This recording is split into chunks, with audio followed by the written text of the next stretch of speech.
नमस्कार दोस्तों, आपका स्वागत है।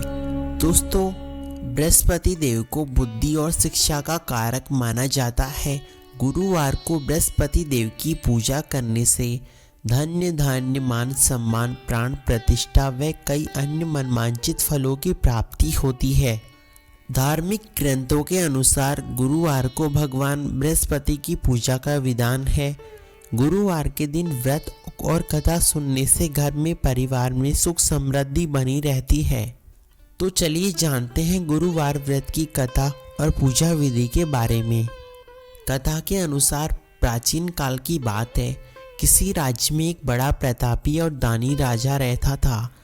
वह हर गुरुवार को व्रत रखकर दीन दुखियों की मदद करके पुण्य प्राप्त करता था। परंतु ये सभी बातें उसकी रानी को अच्छी नहीं लगती थी। वह न तो व्रत करती, ना ही दान पुण्य में विश्वास रखती। इतना ही नहीं, वह राजा को भी ऐसा करने के लिए मना किया करती थी। एक समय की बात है, राजा शिकार खेलने के लिए वन में गया हुआ था। घर पर रानी और दासी ही थे। उसी समय गुरु बृहस्पति देव साधु का रूप धारण करके वहां आए। राजा के दरवाजे पर भिक्षा मांगने लगे। साधु ने जब रानी से भिक्षा मांगी तो वे कहने लगी कि हे साधु महाराज, मैं इस दान पुण्य से तंग आ चुकी हूँ। आप कोई मुझे ऐसा उपाय बताओ जिससे कि सारा धन नष्ट हो जावे और मैं आराम से रह सकूं। इतना सुनकर बृहस्पति देव ने कहा, हे देवी, तुम तो बड़ी विचित्र हो। संतान और धन से भला कौन दुखी होता है। अगर आपके पास अधिक धन है तो इसे शुभ कार्यों में लगाओ। कुंवारी कन्याओं का विवाह करवाओ, विद्यालय और बाग बगीचाओं का निर्माण, जिससे तुम्हारे दोनों लोग सार्थक होंगे। परंतु साधु की इन बात राजा की रानी को कहाँ अच्छी लगने वाली थी। उसने कहा कि मुझे ऐसा धन नहीं चाहिए जिसको दान करने में संभालने में मेरा समस्त धन नष्ट हो जावे। तब साधु ने कहा, अगर देवी तुम्हारी ऐसी ही इच्छा है तो ऐसा ही होगा, परंतु जैसा मैं कहता हूँ वैसा तुम अवश्य करना। गुरुवार के दिन तुम घर को गोबर से लीपना, अपने बालों को पीली मिट्टी से धोना, राजा से कहना कि हजामत बनवाई, भोजन में मांस मदिरा अवश्य खाना, कपड़े यहाँ धोबी के धुलने डालना। इस प्रकार 7 बृहस्पतिवार करने से निश्चय ही तुम्हारा धन नष्ट हो जाएगा। इतना कहकर साधु महाराज अंतर्ध्यान हो गए। साधु के अनुसार कई बातों को पूरा करते हुए रानी को केवल 3 बृहस्पतिवार ही बीते थे कि उसका समस्त धन नष्ट हो गया। अब भोजन के लिए राजा का परिवार तरसने लगा। तब एक दिन राजा ने रानी से बोला कि हे रानी, तुम यहीं रहो, मैं दूसरे देश को जाता हूँ। यहाँ पास ही में मैं हूँ तो मैं यहाँ कोई छोटा कार्य भी नहीं कर सकता।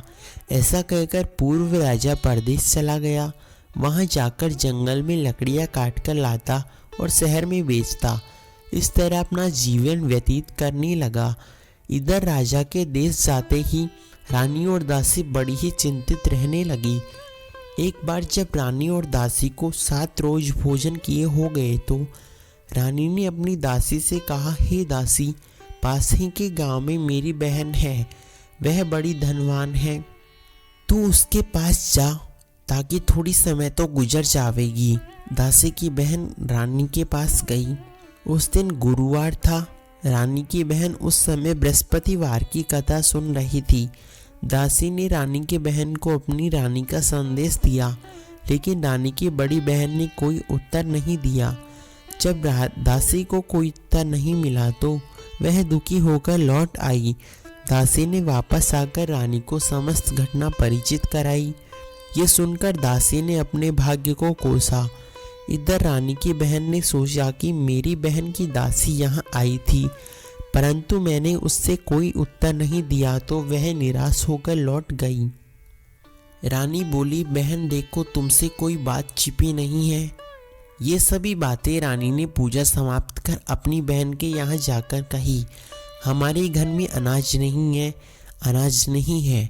ऐसा कहते कहते रानी की आंखें भर आई। उसने दासी समेत पिछले 7 दिनों से भूखे रहने की पूरी कहानी अपनी बहन को बता दी।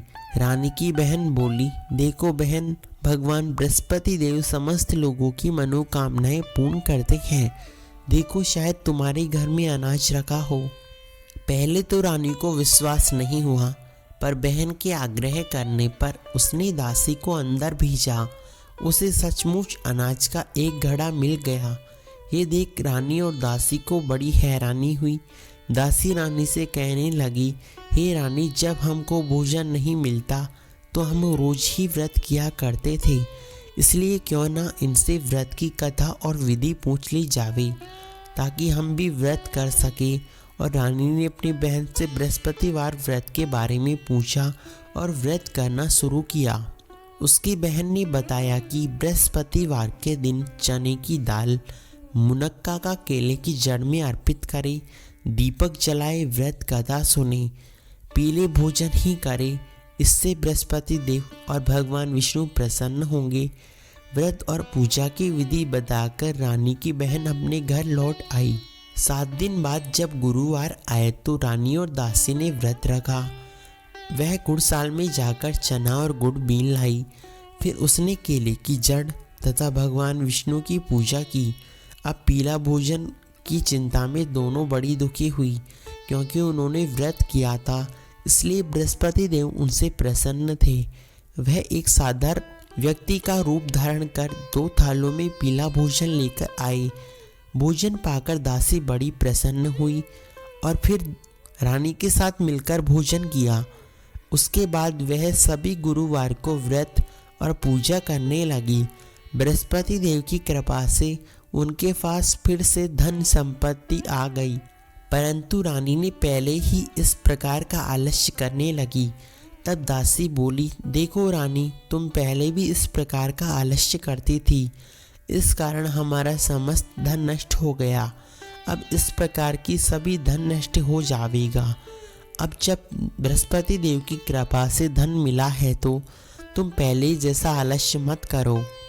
दासी को समझाते हुए रानी जब समझ गई तो उसने कहा कि बड़ी मुसीबतों के बाद हमने ये धन पाया है, इसलिए हमें दान पुण्य करना चाहिए, भूखे मनुष्यों को भोजन कराना चाहिए, धन को शुभ कर्मों में खर्च करना चाहिए, जिससे हमारा कुल में यश बढ़ेगा, स्वर्ग की प्राप्ति होगी। दासी की बात मानकर रानी अपना धन शुभ कर्मों में खर्च करने लगी। इससे पूरे नगर में उनका यश काफ़ी फैलने लगा। बृहस्पतिवार कथा के बाद श्रद्धा के साथ आरती अवश्य करनी चाहिए। इसके बाद प्रसाद बांटकर उन्हें ग्रहण अवश्य करना चाहिए। इससे बृहस्पति देव की कृपा विशेषतः बनी रहती है। दोस्तों, अब जानते हैं पूजा विधि के बारे में। बृहस्पतिवार के दिन प्रातःकाल स्नान के बाद भगवान सूर्य को जल अर्पित करें और केले की जड़ में भगवान विष्णु का पूजन करें। पूजन केले का पेड़का करना चाहिए और इस दिन पीले वस्त्र पहनने चाहिए। भोग में भी, भोजन में भी पीले चने की दाल लेनी चाहिए। इसके बाद प्रेम पूर्वक गुरु महाराज की व्रत कथा पढ़नी अथवा सुननी चाहिए। इस कथा को पढ़ने अथवा सुनने से बृहस्पति देव समस्त लोगों की मनोकामनाएं पूर्ण करते हैं। बोलो विष्णु भगवान की जय हो। धन्यवाद।